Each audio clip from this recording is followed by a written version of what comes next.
She walked into the building the same way she had every morning. Badge clipped, head held high, ready for another day of work.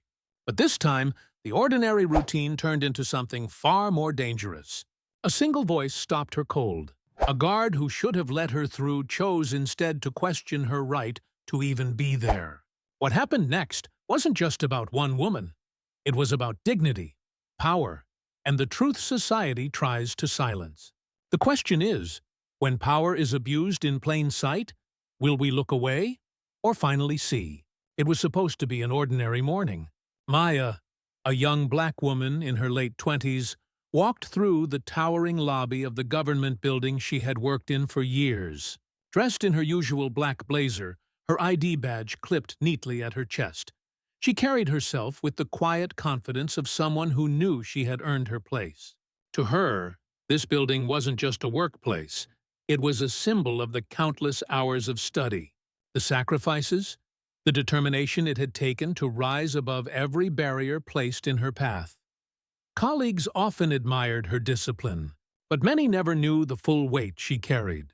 She was the daughter of educators who had taught her that dignity was her armor, even in a world eager to strip it away. Each day, she moved with focus and grace, refusing to let the unspoken biases around her break that rhythm. The security checkpoint was always the same. Flash the badge, a polite nod, and walk through. A ritual so ordinary it barely registered. But beneath the surface of routine, there was tension waiting to surface. Because for people like Maya, even the simplest interactions could be twisted into something else. That morning, she didn't sense it yet.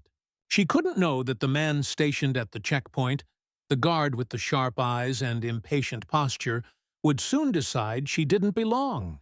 He would turn a routine moment into a public trial, not because of her badge or her work, but because of something far older and far uglier. Maya kept walking, steady and calm, unaware that this day, this confrontation, would force her to stand taller than ever before and show a truth that could no longer be ignored. The line at the checkpoint was moving quickly. People flashed their badges, bags scanned, and shoes tapped against the marble floor as the morning rush poured in. Maya waited patiently, her badge already in hand. She had done this countless times before, until the guard's eyes landed on her. "Hold up," he said sharply, raising a hand. The words sliced through the chatter of the lobby. A few people in line turned their heads, curious. Maya froze, then stepped forward calmly, extending her badge. "What seems to be the problem?" she asked, her voice steady. The guard didn't look at the badge. His gaze lingered on her face, her skin, her presence. "Step aside," he ordered, pointing to a corner near the metal detector. His tone wasn't procedural. It was personal. Maya hesitated. She had never been asked to step aside before. Her badge was valid, her record spotless. Around her, the line grew tense. A few whispered. A man in a suit behind her sighed loudly, already annoyed by the delay. The guard leaned closer, his voice low but sharp enough for others to hear. "You don't look like you belong here." The words hit harder than any command. Maya's chest tightened, but she stood her ground. She could feel the weight of eyes pressing down on her, judging, assuming, waiting to see what she would do. She raised her badge higher, her name and clearance shining under the fluorescent light. "I work here," she replied, refusing to let her voice crack. But the guard only smirked, signaling another officer over. "We'll see about that," he said. His hand hovered near his radio, a silent threat. The tension thickened. Workers slowed their steps, pretending not to watch but unable to look away. Some pulled out their phones, pretending to check emails, but their ears stayed fixed on the scene. The marble lobby, once buzzing with the rush of a normal day, now felt like a stage. Maya's mind raced. She had trained herself to remain calm in moments like this, to breathe, to remember that dignity was her shield. Yet, deep inside, anger surged. Why her? Why now? Why was her legitimacy questioned when others walked through without a second glance? "Ma'am, please cooperate," the second officer said flatly, though his eyes betrayed discomfort. He knew he had seen this before. The first guard, however, pressed forward. "Badge or no badge, you wait until I clear you." His voice was louder now, carrying across the lobby. Gasps rippled through the crowd. Maya stood still, her heart pounding. She could step aside, surrender to humiliation in silence. Or she could resist, not with violence, not with anger, but with the truth that could not be ignored. She straightened her back, her voice cutting through the tension like glass. "You will not strip me of my place here." "Not today." The lobby held its breath. The guard's face darkened, his authority challenged in front of everyone. And just as he reached for her badge again, the moment teetered on the edge of something bigger, something irreversible. The guard's hand shot out, snatching Maya's badge from her grip. His voice thundered across the marble lobby. "You don't belong here!" The words echoed, sharp and final. A public branding in front of dozens of witnesses. Gasps broke out.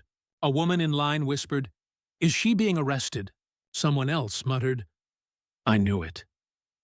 The air was thick with tension, every second stretching like a lifetime. Maya's heart pounded, her pulse racing in her ears. She had done nothing wrong. Her clearance was unquestionable. But here she was, standing accused, treated like an intruder in the very building she had worked so hard to enter. The second officer shifted uneasily. "That's enough," he murmured to the guard, but the first one barked back, "Stand down!